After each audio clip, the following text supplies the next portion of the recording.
સમાચાર એટલે ઝડપ અને ઝડપ એટલે અમે. કવરેજમાં ક્યાંય પાછળ નહીં, હંમેશા એક પગલું આગળ. દેશ દુનિયાના સમાચાર, રાજનીતિ, સમસ્યા, વ્યાપાર, રોજગાર, તમામ સમાચારો પર રહેશે અમારી નજર. ગુજરાતની દરેક ઘટના તમારા ફોનમાં સૌપ્રથમ માત્ર V18 ન્યૂઝ પર.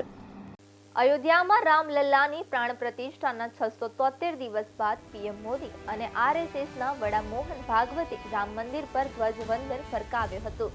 સવારે 11:50 અભિષેક મુહૂર્તમાં બટન દબાવીને 161 ફૂટ ઊંચા શિખર પર 2 કિલોગ્રામનો ધર્મધ્વજ લહેરાવ્યો છે. ભાગવતે વૈદિક મંત્રોચ્ચાર સાથે રામ મંદિરના શિખર પર ધર્મધ્વજ ફરકાવ્યો છે.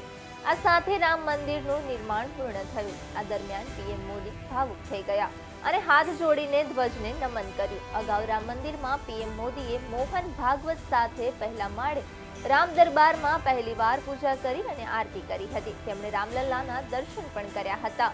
પીએમ રામલલ્લા માટે વસ્ત્ર લઈને પહોંચ્યા હતા. તેમણે રામ ઋષિઓના દર્શન પણ કર્યા હતા. ભગવાન શેષાવતાર લક્ષ્મણની પૂજા કરી અને જળાશયની મુલાકાત લીધી. મોદીએ સાંકેત કોલેજથી રામ જન્મભૂમિ સુધી 1.5 કિલોમીટરની રોડ શો કર્યો હતો.